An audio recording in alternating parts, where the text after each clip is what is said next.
सर्वमंगलमांगल्ये शिवे सर्वार्थसाधिके शरण्ये त्र्यंबके गौरी नारायणी नमस्तुते. नमस्कार मैत्रिणींनो, मी हेमा तुमच्या सगळ्यांचं पुन्हा एकदा स्वागत करते माझ्या चॅनलवरती, ज्याचं नाव आहे मी या घरची राणी.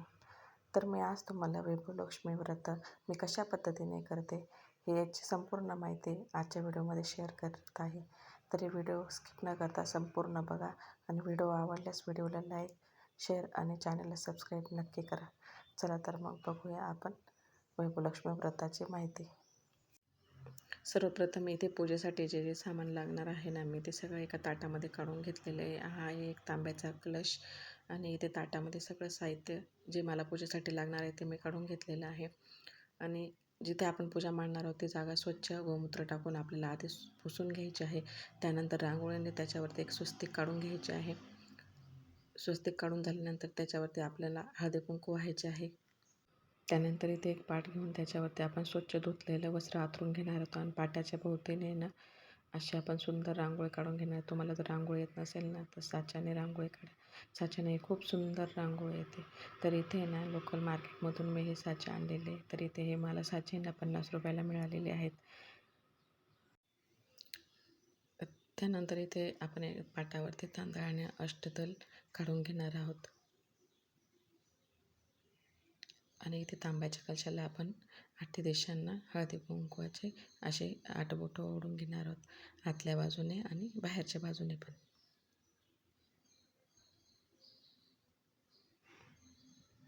या ठिकाणी बघू शकता तुम्ही, आतल्या बाजूने पण आपल्याला 8 दिशांना हळदी कुंकवाचे बोटे ओढून घ्यायचे आहेत.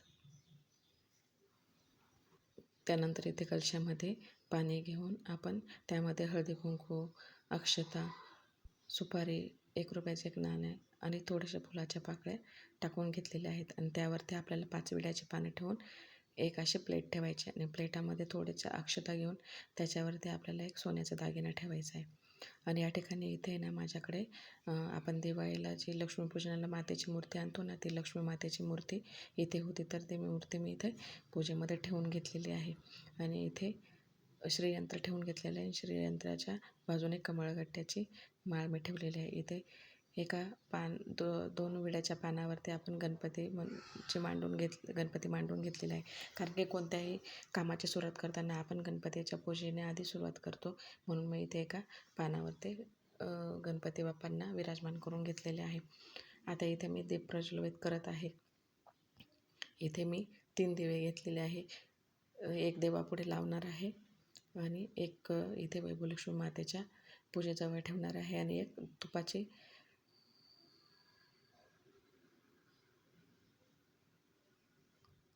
तर मग इथे आपण पहिले गणपती बाप्पाच्या पूजेने या व्रताला सुरुवात करणार आहोत. मी पहिले गणपती बाप्पाला हळदी कुंकू अक्षता वाहून घेतल्यानंतर देवी मातेला अक्षता, कुंकू, हळदी आणि हळदी कुंकू लावून घेतलेले आहे. इथे श्रीयंत्राची पण मी पूजा केलेली आहे. इथे श्रीयंत्र कलशाला टेकून मी एक श्रीयंत्र ठेवलेले आहे. माझ्याकडे 2 श्रीयंत्र आहे, म्हणून मी एक कलशाला टेकून ठेवलेले आहे आणि एक मेरू श्रीयंत्र आहे, ते इथे मी डिशमध्ये ठेवलेले आहे.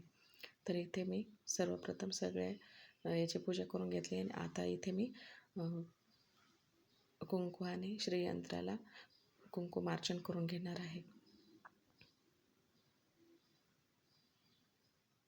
कुंकुमार्चन करताना तुम्ही श्रीयंत्राचं कुंकुमार्चन करून घेणार आहोत. स्वामी केंद्रातून जे स्वामी सेवेचं पुस्तक आणलं आहे त्यामध्ये श्री सूक्त आहे, ते श्री सूक्त म्हणून आपण अशा 2 बोटांनी कुंकू घेऊन आणि श्रीयंत्रावर वाहून श्रीयंत्राचे कुंकुमार्चन करून घेणार आहोत. तर इथे ना माझं कुंकुमार्चन करून झालेलं होतं आणि मी इथे आता वैभवलक्ष्मी व्रताची पुस्तिका घेणार आहोत. त्यावरती जे देवी मातेचे फोटो आहेत ना, त्याला आपण हळदी कुंकू वाहून कपाळाला लावून आणि देवीची प्रार्थना करणार आहोत. आणि त्याच्या खाली जे आपण वाक्य लिहिलेले आहेत ना, तेही आपल्याला म्हणायचे आहेत. पुस्तकामध्ये 8 देवींचे फोटो आहेत. त्या फोटोंना आपण हळदी कुंकू वाहून आणि कपाळाला लावून सगळ्या देवींची मनोभावे प्रार्थना करणार आहोत. त्यानंतर इथे पुस्तिकेमध्ये ना गणपती बाप्पांचा मंत्र दिलेला आहे, तो मंत्र म्हणून घ्यायचा आहे आपल्याला. लक्ष्मीस्तवन आहे तोही म्हणायचा आहे आणि त्याचबरोबर लक्ष्मी मातेची प्रार्थना करायची आहे आणि लक्ष्मी अष्टकम देखील या पुस्तकात आपल्याला दिले आहे. तर ते लक्ष्मी अष्टकम आपल्याला म्हणून घ्यायचे आहे आणि मग आपल्याला कथा वाचायला सुरुवात करायची आहे. तर आता या ठिकाणी ना मी वैभव लक्ष्मी मातेची कथा वाचत आहे. कथा काय खूप मोठी नाही, फार फार तर 10 मिनटं लागतात. आणि इथे कथा वाचून झाल्यानंतर आपल्याला देवीची आरती करायची आहे. तर सर्वप्रथम आपण गणपती बाप्पाची आरती करून घेणार आहोत आणि नंतर वैभवलक्ष्मी मातेची आरती करणार आहोत. जर वैभवलक्ष्मी मातेची आरती तुम्हाला येत नसेल तर दुर्गा मातेची आरती केली तरी चालेल. तर इथे ना माझी आरती करून झालेली होती आणि मी दरवेळेस ना खिरीचा नैवेद्य दाखवते, पण गेल्या 2-3 दिवसापासून मुलांची तब्येत ठीक नसल्यामुळे आणि मुलं खीर बघितली की खायला मागतात, म्हणून मग मी इथं खीर न करता देवीला फक्त साखरेचा नैवेद्य ठेवलेला होता. आणि इथे ना माझ्याकडे केळी ठेवायच्या लक्षात राहिलं नव्हतं, म्हणून मी इथे ना केळी नंतर ठेवून घेणार आहोत. आणि आजची ही माझी पूजा तुम्हाला कशी वाटली हे मला कमेंटमध्ये नक्की सांगा. व्हिडिओ आवडल्यास व्हिडिओला लाईक, शेअर आणि चॅनलला सबस्क्राईब नक्की करा. चल तर पुन्हा भेटूया अशाच एका नवीन व्हिडिओमध्ये. तोपर्यंत बाय बाय.